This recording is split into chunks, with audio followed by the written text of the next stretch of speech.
नमस्कार, search story में आपका स्वागत है। मैं हूं संजना। आइए नजर डालते हैं आज की कुछ खास खबरों पर।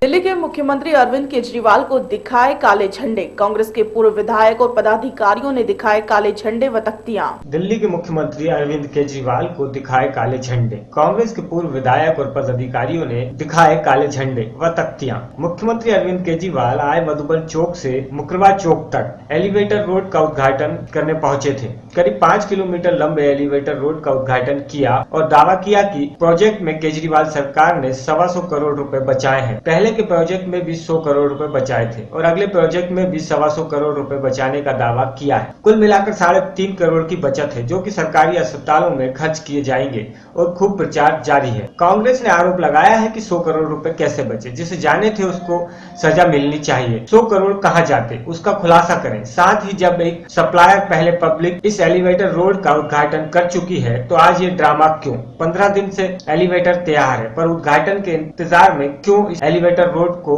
रोके हुए थे? इस बात का विरोध कांग्रेस कर रही है। जैसे ही मुख्यमंत्री अरविंद केजरीवाल की गाड़ी आई, सैकड़ों लोग काले झंडे और तख्तियां लेकर आउटर लिंक रोड पर आ गए और काफी विरोध किया।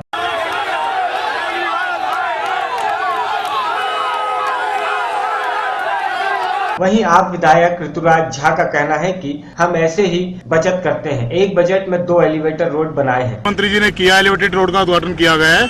उस पर भी कांग्रेस के कुछ कार्यकर्ता काले झंडे लेकर पहुंचे थे, क्या कहेंगे? उनसे पूछिए ना क्यों काला झंडा लेकर पहुंचे थे। चक्कर क्या है ना कि ये लोग को बर्दाश्त नहीं हो रहा है जो हम लोग काम कर रहे हैं ना अभी दिल्ली के अंदर। जिस तरह से अच्छा काम कर रहे हैं, जिन फ्लाईओवर्स का जो है सो प्रोजेक्ट कांग्रेस के लोग जो है 350 करोड़ में बना के गए थे, उसको हम 200 करोड़ में बनाते हैं। जिसका 450 करोड़ में बना के उसको 300 करोड़ में बनाते हैं। तो ये साफ जताता है कि वो 100 करोड़ 150 करोड़ रुपया किसके लिए रखे थे एस्टिमेट में।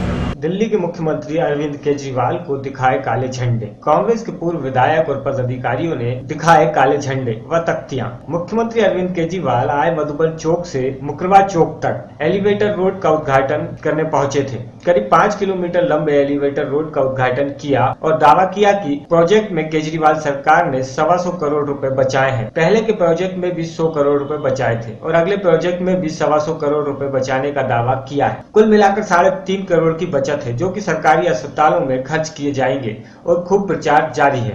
देखिए, आज का ये जो हमारा विरोध प्रदर्शन है, इसके 3 मकसद है। इसमें खास तौर पे हम केजरीवाल जी से ये पूछना चाहते हैं, आप ये आज उद्घाटन करने जा रहे हैं, स्वागत है, हम उसका विरोध नहीं कर रहे।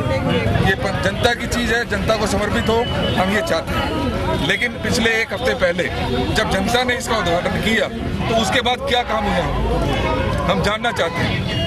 दूसरा एक और महत्वपूर्ण जो विषय है, जैसा कि केजरीवाल जी हमेशा प्रचार करते हैं कि इसमें हमने 125 करोड़ रुपए बचाए, इसमें हमने 100 करोड़ रुपए बचाए। हम जानना चाहते हैं कि वो 100 करोड़ रुपए किस योजना के तहत, किस जो डायरेक्शन इन्होंने दी है, वो कौन सी ऐसी डायरेक्शन है जिसके तहत 100 करोड़ 125 करोड़ रुपए हर प्रोजेक्ट में बच रहे। 100 करोड़ का मतलब ये है कि 40% की बचत। लेकिन जिस प्रकार से ये लोगों को गुमराह कर रहे हैं, हम पूछना चाहते हैं कि वो 100 करोड़ रुपए कौन खा रहा है, बताएं। ये जनता को बताना, जनता जानना चाहती है। और अगर ऐसा कोई फैसला है तो पूरे देश को उसका फायदा होना चाहिए। तो देवेंद्र जी, 100 करोड़ रुपए बच रहे हैं, वो किस व्यक्ति ने बचाए हैं, कहां पर जा रहे थे ये, उनके खिलाफ क्या कार्रवाई की है इन्होंने, हम जानना चाहते हैं। देवेंद्र जी, ये तो सरासर आरोप लगाया जा रहा है कि आपकी सरकार के 100 करोड़ रुपए जो बचाए हैं वो कहीं ना कहीं खराब होने जा रहे थे। वो जो कहां पर खराब हो रहे थे और कौन से आदेश के तहत उसको बचाया गया, केजरीवाल जी ने कौन सी ऐसी जादू की वो छड़ी घुमाई है जिससे कि 100 करोड़ रुपए बच गए। सर, आज भी जो शुरुआत की जा रही है, आप लोग कह रहे हैं कि पहले उद्घाटन हो चुका है, वो उद्घाटन जो बादली वाला पुल है वहाँ का हुआ था। आज ये केवल नई दिल्ली के लोधी कॉलोनी के लोधी रेस्टोरेंट में फितूर फिल्म के म्यूजिक की लॉन्चिंग की गई, जिसमें बॉलीवुड के जाने माने कलाकार कैटरीना कैफ, आदित्य राय कपूर व फितूर फिल्म के निर्देशक अभिषेक कपूर भी शामिल हुए। नई दिल्ली के लोधी कॉलोनी में लोधी रेस्टोरेंट के फितूर फिल्म के म्यूजिक की लॉन्चिंग की गई, जिसमें बॉलीवुड के जाने माने कलाकार कैटरीना कैफ व आदित्य राय कपूर, फितूर फिल्म के निर्देशक अभिषेक कपूर भी शामिल हुए। फितूर फिल्म के म्यूजिक की लॉन्चिंग पर FM फीवर 104 के आरजे राहुल मार्किन ने एंकरिंग की। बॉलीवुड के जाने माने कलाकार कैटरीना कैफ व आदित्य राय कपूर, फितूर के निर्देशक अभिषेक कपूर ने दिल्ली के लोधी कॉलोनी में लोधी रेस्टोरेंट में फितूर फिल्म का प्रमोशन व म्यूजिक की लॉन्चिंग की। फितूर फिल्म के म्यूजिक की लॉन्चिंग पर फितूर फिल्म का गाना पश्मीना धागों के साथ कोई आज वो है कौन रिलीज किया गया। फिल्म फितूर प्रमोशन व म्यूजिक की लॉन्चिंग पर कैटरीना कैफ व आदित्य राय कपूर व फितूर फिल्म के निर्देशक अभिषेक कपूर ने पत्रकारों से इस फिल्म को लेकर चर्चा भी की। ये फिल्म जो है ये कहानी जो है ये प्यार के बारे में है और प्यार ऐसी चीज़ है जब दिल टूटेगा तो फितूर तो चढ़ेगा ही। कैटरीना, आपसे सवाल है मेरा ये कि किस तरह की अदायगी इस बारी देखने को मिलेगी। एक्शन पहले हम देखते हुए आए हैं कि एक्शन भी फैंटम में आपने किया है, तो ये लव रोमांटिक है, इश्क नहीं है, आशा ये सभी समझते हैं, तो किस तरह का इश्क करने जा रही है इस मूवी में? I think in this film, in Fitur, what Abhishek is exploring is the complicated side of love, the complex side of love. We all know how beautiful love can be and how wonderful it can be. But I think in this जी कहना चाहूँगा कि जिस तरह से आप प्यार से मुझे सुनते हैं फीवर 104 फिल्म पर हर रात 9 से 12 इस तरीके से सुनते रहिए और मैं आपकी जो मोहब्बतों के जो कन्फ्यूजन्स हैं, जो आपकी लव प्रॉब्लम्स हैं, उन्हें अपने पूरे दिल से कोशिश करूँगा कि सॉल्व करते रहूँ। और देखिए, प्यार मोहब्बत होता है तो मुश्किलें तो आती हैं, और जब मुश्किलें आती हैं तो अपने दोस्त को याद कीजिए। Thank you. कुछ एक जो आप बोलते हैं रात को, जी ज़रूर। किस तरीके से बोलते हैं? कैसे? एक शायर ने बहुत खूब कहा है कि इश्क है तो इश्क का इजहार होना चाहिए, इश्क है तो इश्क का इजहार होना चाहिए, आदमी को शक्ल से बीमार होना चाहिए, और उनकी यादों से कहो एक दिन की छुट्टी, उनकी यादों से कहो एक दिन की छुट्टी दे दें, इश्क के हिस्से में भी तो इतबार होना चाहिए। जो आपकी आवाज़ है। दिल्ली से यामिन शाह की रिपोर्ट। पिछले 2 सालों से बालाघाट में कोई बड़ी नक्सली वारदात नहीं हुई, लेकिन आए दिन इनके घुसपैठ की जानकारी मिलती रही है, जिसको लेकर यहां पुलिस महकमा सतर्क होकर सर्चिंग तेज कर देता है। पिछले 2 सालों से बालाघाट में कोई बड़ी नक्सली वारदात नहीं हुई है, लेकिन आए दिन इनके घुसपैठ की जानकारी मिलती रहती है, जिसको लेकर यहां पुलिस महकमा सतर्क होकर सर्चिंग तेज कर देता है। किसी भी नक्सली वारदात तीनों प्रदेशों में न हो, इसके लिए आज बालाघाट आईजी के नेतृत्व में छत्तीसगढ़ राज्य एडीजी नक्सल, दुर्ग रेंज के आईजी एसपी राजनंद, महाराष्ट्र राज्य के अधिकारियों के अलावा आईबीटीपी के अधिकारियों के बीच महत्वपूर्ण बैठक हुई। पिछले कुछ दिनों से बालाघाट जिले की सीमा से लगे छत्तीसगढ़ और महाराष्ट्र राज्य के राजनंद गांव एवं गोंदिया के जंगलों से नक्सली बालाघाट जिले की सीमा में हाईकोर नक्सलियों के प्रवेश करने की सूचना मिल रही है, जिसका उद्देश्य समाजवादी क्षेत्रों में अपनी सक्रियता दिखाना होता है। नक्सलियों के इसी मंसूबे पर अंकुश लगाने के लिए बालाघाट में तीनों जिलों के राज्यों की पुलिस अधिकारियों की नक्सली मुद्दे को लेकर बैठक आयोजित की गई। बैठक में नक्सलियों से निपटने के लिए आगे भी ज्वाइंट ऑपरेशन चलाए जाने पर चर्चा की गई। बालाघाट में और पुलिस जवानों के तैनाती के विषय में भी चर्चा की गई। बालाघाट रेंज के आईजी का मानना है कि ज्वाइंट ऑपरेशन की मदद से नक्सल पर अंकुश लगाया जा सकता है। बालाघाट में इस समय छत्तीसगढ़ और महाराष्ट्र में सक्रिय टाडा, दड़ेकसा एवं मलजाखंड दमला के सदस्यों की संख्या में बढ़ोतरी हुई है। हाल ही में गिरफ्तार हुए हाईकोर नक्सली दिलीप गुहा के गिरफ्तारी से नक्सली बौखलाए हुए हैं और किसी भी बड़ी घटना को अंजाम देने के लिए जिले में घुसने का प्रयास कर रहे हैं, जिनको रोकने के लिए तीनों राज्यों द्वारा ज्वाइंट ऑपरेशन चलाया जा रहा है। उनको कोई भी उनको बहलाने फुसलाने में कामयाब नहीं होगा, उनको गुमराह करने में कामयाब नहीं होगा, और फिर यही हमारी जीत होगी कि हम एक बालक को, एक युवा को, एक छात्र को, एक छात्रा को इस तरह के काम में न जाने दें, उनको रचनात्मक काम में लगाएं, उनको प्रगति के काम में लगाएं और उनको देशभक्ति की पाठ पढ़ाएं और देशभक्ति उनके अंदर कूट कूट के भरें। देशभक्त हैं वो, लेकिन ऐसा है कि वो जैसे कि कुछ लोग गायब हैं गांव से, कहाँ चले गए वो लोग, पता चला कि दलम में हैं, वहीं भी कुछ लोग, तो उसका भी एक तरह का हम सर्वे करेंगे कि कितने गाँव में कौन कौन कहाँ से निकला हुआ है, क्या है। और क्योंकि बालाघाट एक ऐसा क्षेत्र है जहाँ पर कुछ स्थानीय लोग दलम में गए हुए हैं, जैसे दिलीप बुआ वो पकड़ा, वो स्थानीय था, और भी जो जमुना और संगीता ये भी स्थानीय हैं। तो ऐसे करके एक बहुत ही घनीभूत समस्या हमारे साथ बनी हुई है कि स्थानीय लोग दलम में हैं, तो जो ग्रामीण लोग हैं उनका किस प्रकार से उनके प्रति संवेदनशील एक रुझान, एक लगाव कारण भी हो सकते हैं पूरे? नहीं, वो केंद्र शासन या स्टेट गवर्नमेंट दोनों का पूर्ण योगदान है विकास कार्य को आगे बढ़ाने में, विकास कार्यों को और बेहतर तरह से अंजाम देने में, और वो चल रहा है और वो दिखता भी है। वो तो नक्सलवाद एक अलग तरह की समस्या है जिसका निराकरण करने का सभी तरफ से चहुमुखी प्रयास किया जाए तो निराकरण इसका काफ़ी हद तक हो सकता है और काफ़ी हद तक हुआ भी है।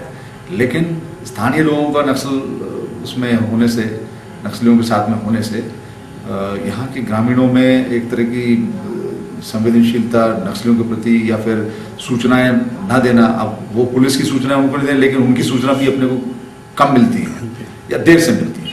तो कोशिश की जा रही है कि जनता तक पहुंचा जाए। जैसे हमारी शिक्षा को लेके जो हमारी एक SOP चल रही है, योजना चल रही है, उनको जो जवान हैं, जो बच्चे हैं, युवा वर्ग हैं, उनको हम कोशिश कर रहे हैं कि वो पढ़ें लिखें और अपना एक रोजगार की ओर संवेदनशील हों और अपने पैरों पर खड़े हों। मध्य प्रदेश बालाघाट से मुकेश भट्ट की रिपोर्ट। देवास में बीते दिनों देर रात हुई भगदड़ व तनाव के बाद फिलहाल कर्फ्यू में ढील दी गई, तो वहीं कलेक्टर व SP ने कहा कि अफवाहों पर ध्यान न दे। बीते दिनों देर रात देवास में हुई भगदड़ व तनाव के बाद हुए मामले में घायल युवक की मौत। हरवाड़ी क्षेत्र में अघोषित कर्फ्यू लगा दिया गया था। दरअसल पूरा मामला 8 दिन पूर्व 8 तारीख से शुरू हुआ, जब कुछ असामाजिक लोगों ने शिव शक्ति ग्राउंड पर लगने वाली RSS की शाखा पर पहुंचकर अशब्द कहे व विवाद किया। उसी दिन से शहर में अराजकता फैलने वाले तत्व सक्रिय हो गए। देर रात थाने पर एक वर्ग विशेष की ओर से कोतवाली थाने पर FIR का विरोध किया गया। दबाव के चलते दूसरे वर्ग की भी रिपोर्ट दर्ज की गई।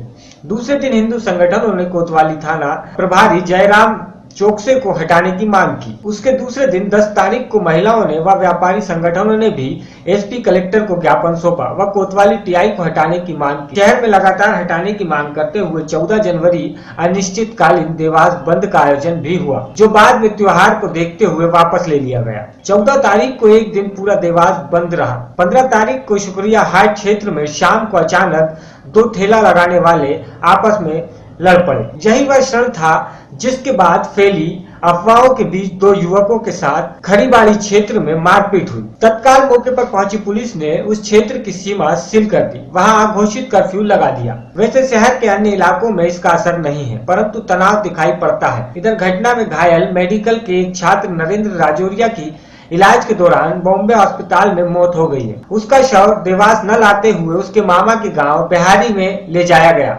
जहां उसका अंतिम संस्कार किया गया। बहरहाल कलेक्टर आशुतोष अवस्थी व SP शशिकांत शुक्ला ने शहर में सभी से शांति व्यवस्था बनाए रखने की अपील की है। उन्होंने कहा कि पर्याप्त पुलिस बल तैनात है। शहर में कुछ क्षेत्रों में एहतियात के तौर पर कर्फ्यू लगा दिया गया है। असामाजिक तत्वों की धरपकड़ जारी है व लोगों से अपील की जा रही है कि वह अफवाहों पर ध्यान न दें। में ढील गई है 1-2 घंटे की।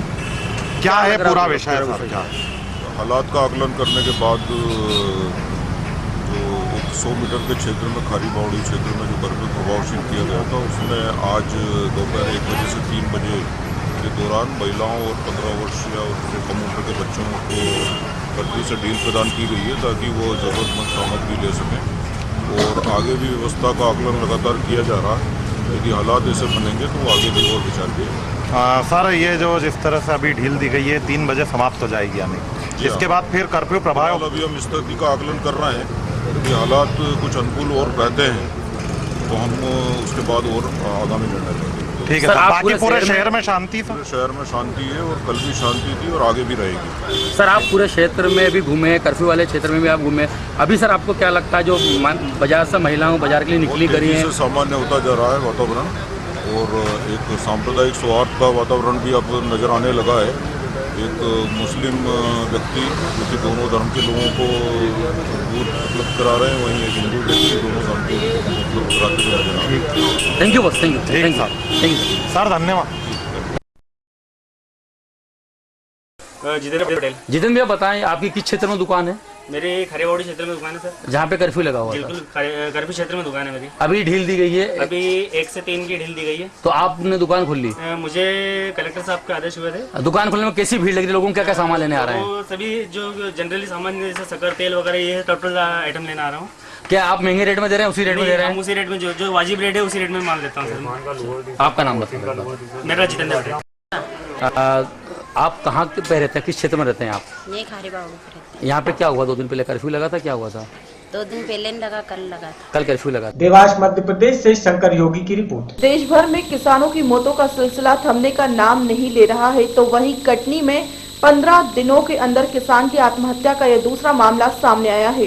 15 दिनों के अंदर कटनी जिले में किसान की आत्महत्या का ये दूसरा मामला सामने आया है। रविवार की सुबह कटनी में रीठी तहसील के कुंटा थाना क्षेत्र के बिहारी लाल निवासी किसान परशुराम चौरसिया की लाश उसी के खेत में लटकी पाई गई। घर से किसान खेत में पानी लगाने का कहकर निकला था। इसके बाद वहां तो नहीं बल्कि उसकी मौत की खबर आई।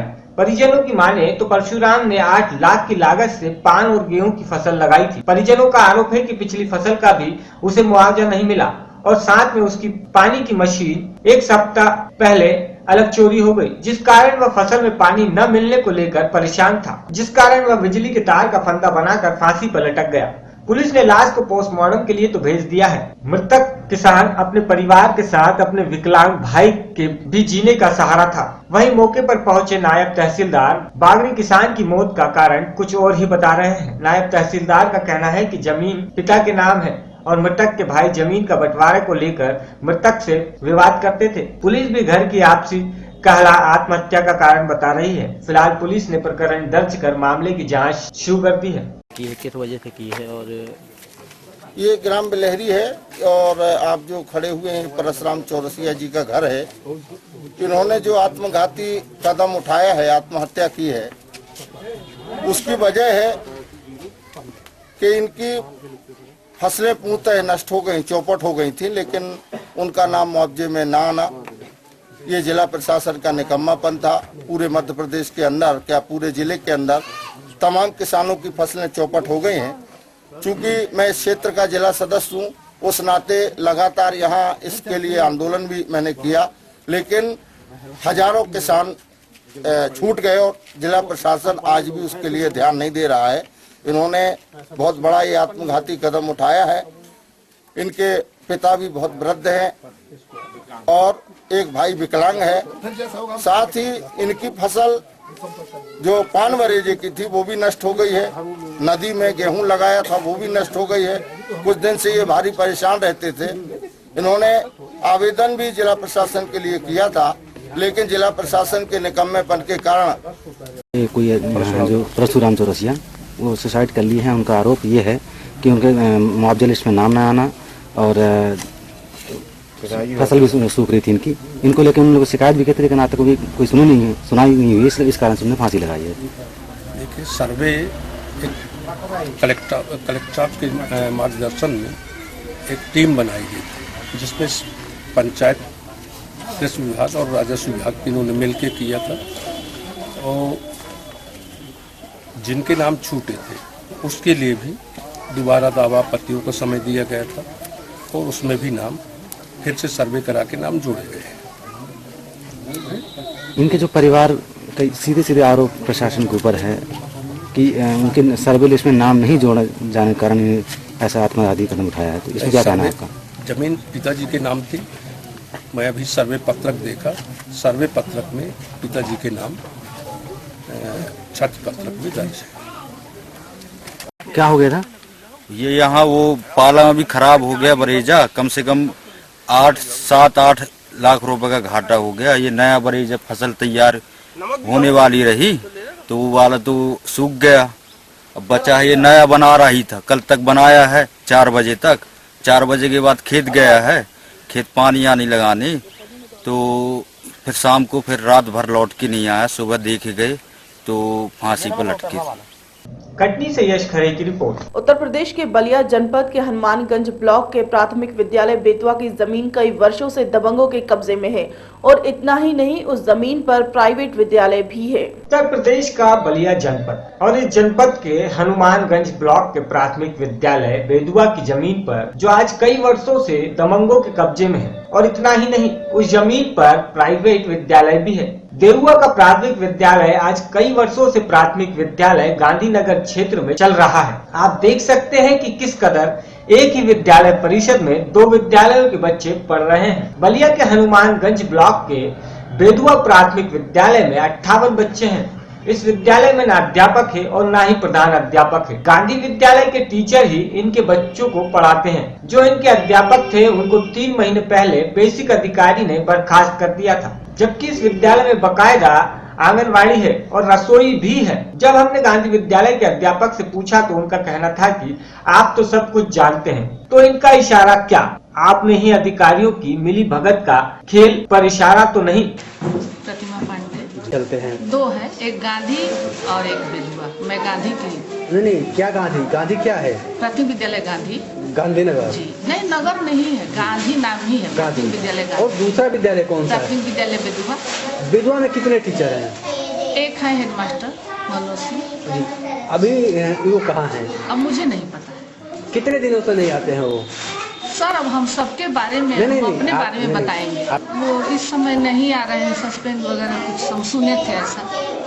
प्राथमिक विद्यालय बेजुआ का कोई मास्टर नहीं आता इस विद्यालय में? बच्चों से थोड़ा एक बार आप पूछिए। मैडम उनके बच्चे कितने हैं? 58 बच्चे हैं। हाँ, क्योंकि हम सुने हैं एक दिन भर रहे थे लोग। जी जी, उनको पढ़ाता कौन है? मैं ही पढ़ाती हूँ, जितना बन पड़ता है। 2 विद्यालय, एक मास्टर देख रहे हैं, क्या किया जाए। और आप क्या कितने बच्चे हैं? वहीं रसोईया से बात की गई तो उसका कहना था कि 3 महीने पहले मास्टर साहब को अधिकारी बर्खास्त कर दिए थे। अधिकारी आते हैं और चले जाते हैं। विद्यालय बेदुआ हम लोग की नहीं है बच्चे। आपके प्रधानाध्यापक कौन है? मनोज सर थे। 2-3 महीने से नहीं आ रहा है। 2-3 महीने से नहीं आ रहे हैं? हाँ, पता चला कि ये हट गए हैं यहाँ से। मैडम में पढ़ाती है। मैडम पढ़ाती हाँ, सब बच्चे को। खाना कितने दिनों से नहीं बनता है? जुलाई से जब से स्कूल खुला तब से नहीं बना। यहाँ पे कोई आता है तो पूछ कर चला जाता है। जब हमने सीडीओ के बालाजी से इस मामले की जानकारी चाही तो उन्होंने कहा कि आपके माध्यम से हमें जानकारी हुई है, अगर ऐसा है तो जांच की जाएगी और कार्रवाई की बात भी कही। आप ही के माध्यम से अभी ये सूचना मिली है कि एक प्राथमिक विद्यालय का स्कूल पे कुछ लोगों का अनाधिकृत कब्जा है और वो स्कूल किसी अन्य जगह पे चलाई जा रही है और वहाँ टीचर्स भी नहीं है। तो आपसे जो जानकारी प्राप्त हुई है, हो सकता है शिक्षा विभाग के संज्ञान में हो, शिक्षा विभाग से जवाब तलब किया जाएगा और इसके अनुसार इसमें जो भी जवाब आ रहा है उसके आधार पर अग्रिम कार्रवाई किया जाएगा। बलिया उत्तर प्रदेश से संजीव कुमार की रिपोर्ट। पीलीभीत के थाना सुनगढ़ी क्षेत्र के जंगरोली पुल के पास एक रोड हादसे में 4 साल के बच्चे की मौत हो गई। मौत के बाद जहां पुलिस पूरा मामला सुलटाने में लगी तो वहीं ग्रामीणों ने उत्तेजित होकर हाईवे जाम कर दिया। पीलीभीत के थाना सुनगढ़ी क्षेत्र में जंगरोली पुल के पास एक रोड हादसे में एक 4 साल के बच्चे की मौत हो गई है। मौत के बाद जहां पुलिस सुलटाने को लगी है, वहीं ग्रामीणों ने उत्तेजित होकर हाईवे जाम कर दिया। बमुश्किल तमाम पुलिस ने ग्रामीणों को समझाकर जाम खुलवाया और शव को पोस्टमार्टम के लिए भेजा। पूरे मामले में पुलिस चुप्पी साधे हुए है। आपको बता दें कि गांव जंगरोली निवासी नेतराम का 4 साल का पुत्र था जो सड़क पार कर रहा था, लेकिन तेज रफ्तार गन्ने के ट्रक ने उसे रोन दिया, जिस पर ग्रामीण उत्तेजित होकर गन्ने की आमद होते ही पीलीभीत में ऐसे हादसे आम हो जाते हैं, क्योंकि ओवरलोडिंग पर कोई लगाम नहीं है। गाड़ी वाला साला गिरफ्तार कर लिया गया। गाड़ी वाला गिरफ्तार कर लिया गया।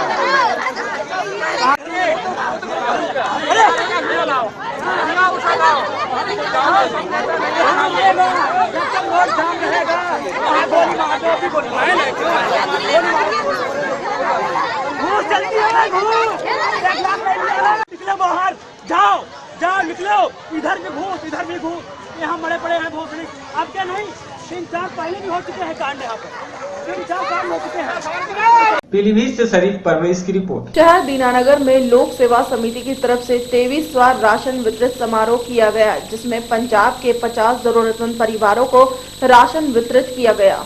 अपने लिए तो हर व्यक्ति जीता है, पर समाज के लिए बहुत ही मुश्किल है। ऐसे ही देखने को मिला पंजाब के शहर दीनानगर में, जहां एक अपनी अलग पहचान बना रही है लोक सेवा समिति। शहर दीनानगर में लोक सेवा समिति की तरफ से 23वां राशन वितरण समारोह पंजाब मीत प्रधान ब्राह्मण सभा व प्रधान डॉक्टर सोनू शर्मा की अध्यक्षता में करवाया गया, जिसमें 50 जरूरतमंद परिवारों को राशन वितरण किया गया, जिसमें मुख्य अतिथि के तौर पर शिवसेना वाला ठाकरे के पंजाब प्रधान योगराज शर्मा तथा हिंदू सुरक्षा समिति के प्रधान हरिदेव अग्निहोत्री ने शिरकत की। समिति के प्रधान सोनू की तरफ से आए हुए मेहमानों को सम्मानित चिन्ह देकर सम्मानित किया गया। काफी उदाहरण रही पंजाब दियां, ਜਿਹੜੇ ਪੰਜਾਬ ਦੀ ਅੱਜ ਦੀ ਨੌਜਵਾਨ ਪੀੜ੍ਹੀ ਹੈ, ਜਿਵੇਂ ਡਾਕਟਰ ਸਾਹਿਬ ਦੀ ਟੀਮ ਹੈ, ਡਾਕਟਰ ਸੋਨੂ ਜੀ ਦੀ, ਹਰੀ ਜੀ, ਜਿਹੜੇ ਉਪਰਾਲੇ ਕਰ ਰਹੇ ਨੇ ਸਮਾਜ ਵਾਸਤੇ, ਲੋਕਾਂ ਵਾਸਤੇ ਅਲਫਾਜ਼ ਨਹੀਂ ਹੈ ਸਾਡੇ ਕੋਲ ਵੀ ਇਹਨਾਂ ਦੀ ਕੋਈ ਤਾਰੀਫ ਕੀਤੀ ਜਾਵੇ।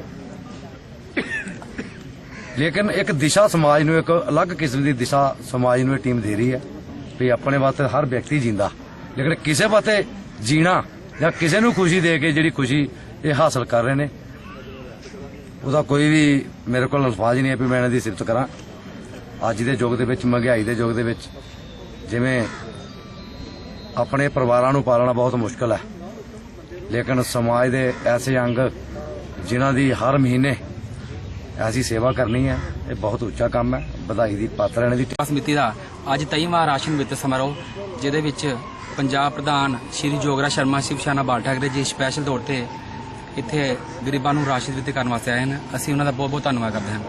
ਲੋਕ ਸੇਵਾ ਸਮਿਤੀ ਹਰ ਮਹੀਨੇ 50 ਵਿਧਵਾਂ ਨੂੰ ਪੈਨਸ਼ਨ ਦਿੰਦੀ ਹੈ, ਹਰ ਮਹੀਨੇ 50 ਜ਼ਰੂਰਤਮੰਦਾਂ ਪਰਿਵਾਰਾਂ ਨੂੰ ਰਾਸ਼ਨ ਵਿਤਰਨ ਕਰਦੀ ਹੈ। ਇਸ ਤੋਂ ਇਲਾਵਾ ਸਰਕਾਰੀ ਪ੍ਰਾਇਮਰੀ ਸਕੂਲ ਵਿੱਚ ਸਟੇਸ਼ਨ ਦਿੰਦੀ ਹੈ, ਗਰੀਬਾਂ ਲੜਕੀਆਂ ਨੂੰ ਦੇ ਵਿਆਹ ਵਾਸਤੇ ਸਮਾਨ ਦਿੰਦੀ ਹੈ ਔਰ ਹਰ ਗਰੀਬ ਦੀ ਪੂਰੀ ਮਦਦ ਕੀਤੀ ਜਾਂਦੀ ਹੈ। ਔਰ ਮੈਨੂੰ ਆਸ਼ਾ ਹੈ ਅਸੀਂ ਹੋਰ ਵੀ ਵੱਧ ਚੜ ਕੇ ਗਰੀਬਾਂ ਦੀ मदद करांगे। पठानकोट से दीपक कुमार की रिपोर्ट।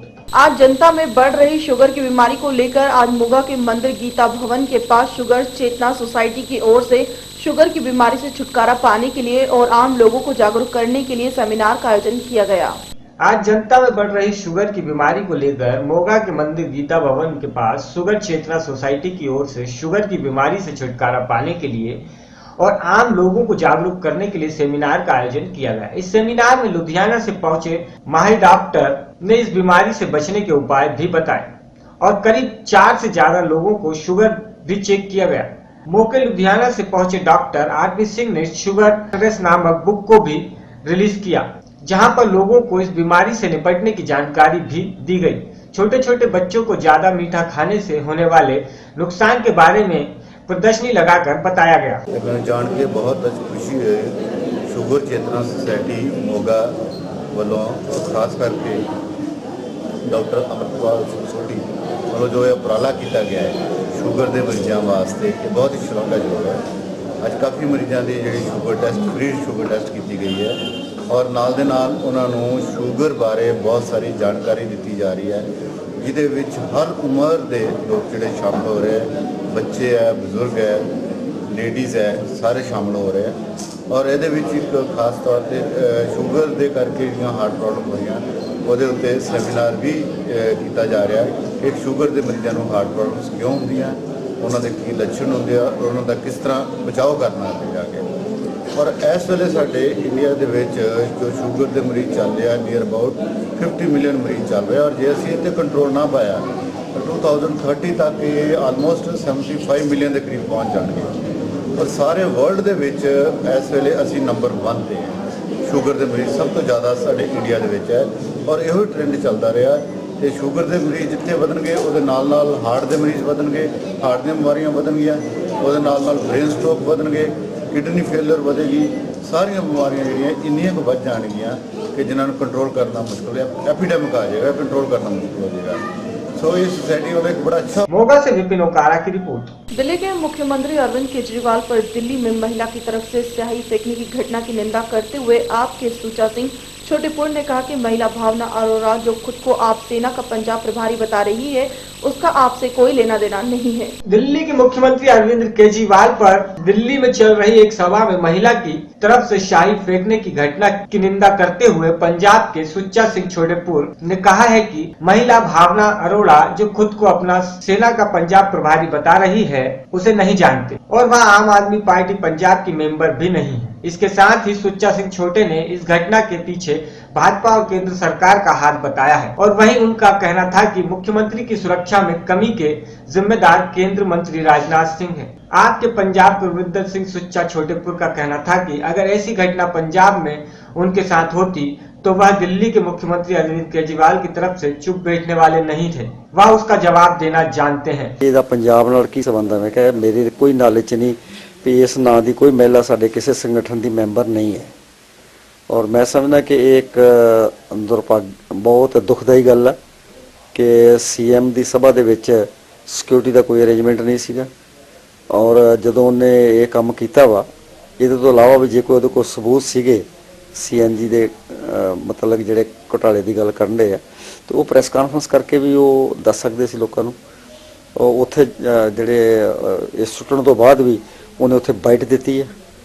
ਇਹ ਸਾਰਾ ਇਹਦੇ ਪਿੱਛੇ ਅਸੀਂ ਇਹ ਸਮਝਦੇ ਹਾਂ ਕਿ ਇਹਦੇ ਪਿੱਛੇ ਸੈਂਟਰ ਦੀ ਸਰਕਾਰ ਆ, ਮੋਦੀ ਸਰਕਾਰ ਜਿਹੜੀ ਆ ਉਹ ਬੜੀ ਡਿਸਟਰਬ ਹੋਈ ਆ। ਉਹ ਜਦੋਂ ਇਹੋ ਜਿਹੇ ਕੰਮ ਕਰਕੇ ਸਮਝਦੀ ਆ ਵੀ ਕੇਜਰੀਵਾਲ ਦੀ ਜਿਹੜੀ ਇੰਪੋਰਟੈਂਸ ਆ, ਜਿਹੜੀ ਉਹਦੀ ਛਵੀ ਆ, ਉਹਨੂੰ ਨੁਕਸਾਨ ਪਹੁੰਚਾਇਆ ਜਾਊਗਾ, ਬਿਲਕੁਲ ਹਰਗਿਜ਼ ਨਹੀਂ ਹੈ। ਔਰ ਜੇ ਕਿਸੇ ਨੇ ਕੀਤੀ ਵੀ ਤੇ ਦੂਜੇ ਪਾਸੇ ਵੀ ਇੰਨਾ ਫਿਰ ਸ਼ਰਾਫਤ ਵਾਲੀ ਵਰਤਣ ਵਾਲੀ ਕੋਈ ਗੱਲ ਹੈ ਨਹੀਂ। ਅਸੀਂ ਸਾਡੇ ਨਾਲ ਜਿਹੜਾ ਬੰਦਾ ਜੋ ਮਰਜ਼ੀ ਸਾਨੂੰ ਪਬਲਿਕਲੀ ਪੁੱਛੇ, ਸਾਡੇ ਤੇ ਕੋਈ ਇਲਜ਼ਾਮ ਲਾਏ, ਅਸੀਂ ਉਹਦਾ ਜਵਾਬ ਦੇਵਾਂਗੇ।